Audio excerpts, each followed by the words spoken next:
Chapitre 28. La pêche miraculeuse. La vision reprend sur ces paroles de Jésus. Quand au printemps tout est en fleurs, l'homme des champs dit content, il y aura beaucoup de fruits. Cet espoir met son cœur dans la jubilation. Mais du printemps à l'automne, du mois des fleurs à celui des fruits, que de jours, que de vent, que de pluie et de soleil et de bourrasques doivent passer.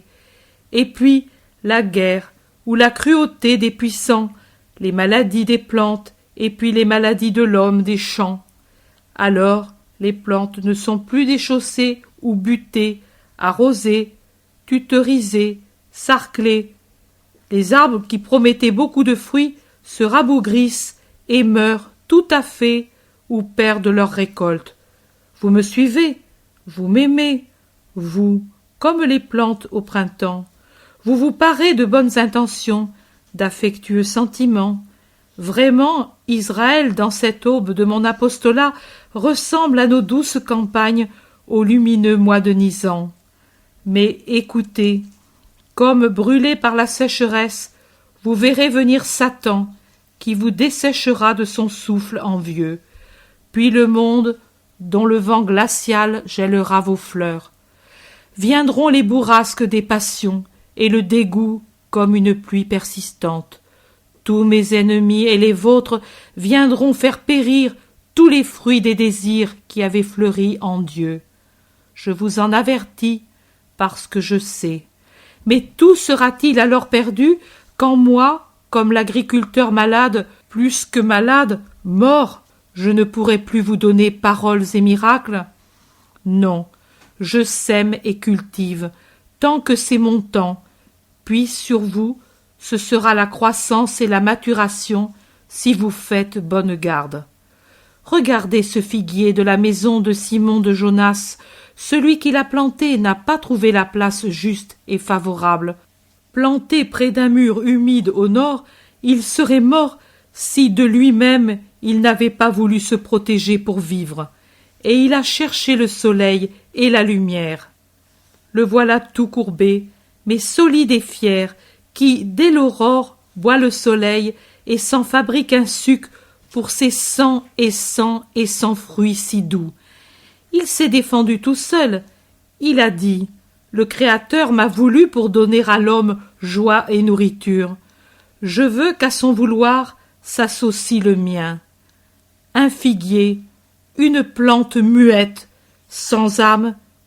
Et vous, fils de Dieu, fils de l'homme, serez-vous inférieur à cet arbre?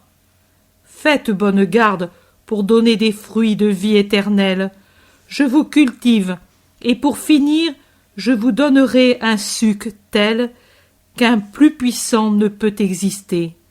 Ne faites pas en sorte, non, que Satan ricane sur les ruines de mon travail, de mon sacrifice et de votre âme. Cherchez la lumière, cherchez le soleil, cherchez la force, cherchez la vie. Je suis la vie, la force, le soleil, la lumière de celui qui aime. Je suis ici pour vous conduire là d'où je suis venu. Je parle ici pour vous appeler tous et vous montrer la loi des 10 commandements qui donnent la vie éternelle. Je vous donne cette consigne d'amour, aimer Dieu et le prochain. C'est la condition première pour accomplir tout autre bien. Le plus saint des 10 commandements. Aimer ceux qui aimeront en Dieu, qui aimeront Dieu, et dont Dieu sera le Seigneur, auront sur terre et au ciel la paix qui sera pour eux une tente et une couronne. Les gens s'éloignent à regret, après la bénédiction de Jésus. Il n'y a pas de malades ni de pauvres. Jésus dit à Simon, « Appelle les 2 autres, nous allons sur le lac jeter le filet. » « Maître, j'ai les bras rompus d'avoir jeté et relevé le filet toute la nuit, et pour rien. Le poisson est au fond, et qui sait où? » « Fais ce que je te dis, Pierre. Écoute toujours celui qui t'aime. je ferai ce que tu dis par respect pour ta parole. » Et il appelle à haute voix les commis et aussi Jacques et Jean. « Nous allons à la pêche, le maître le veut. » Et pendant qu'il s'éloigne, il dit à Jésus, « Pourtant, maître, je t'assure que ce n'est pas l'heure favorable. À cette heure, les poissons, qui sait où ils sont à se reposer ?» Jésus, assis à la proue, sourit et se tait. Ils font un arc de cercle sur le lac et puis jettent le filet. Quelques minutes d'attente, et puis la barque est secouée étrangement.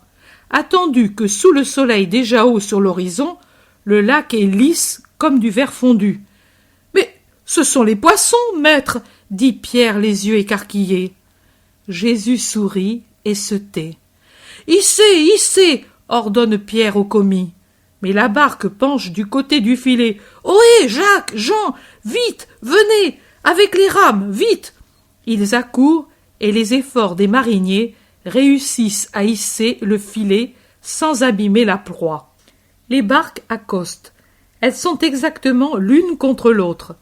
Un panier, 2, 5, 10.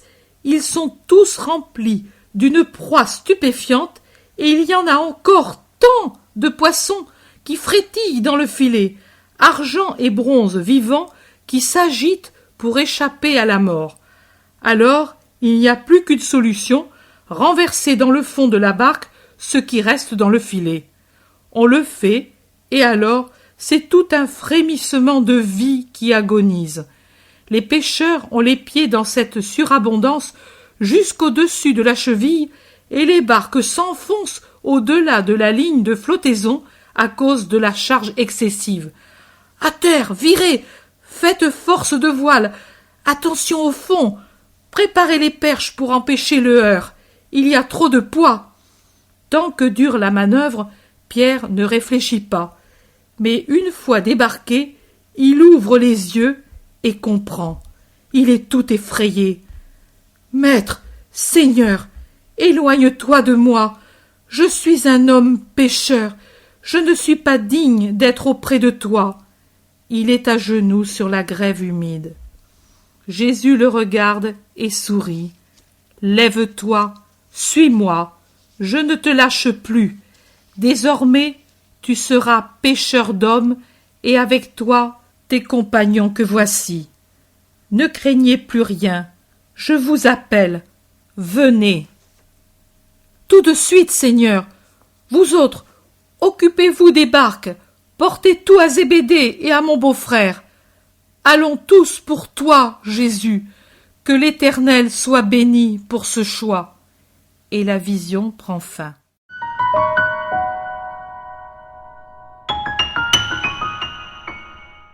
L'intérêt pour les écrits de Maria Valtorta ne cesse de grandir.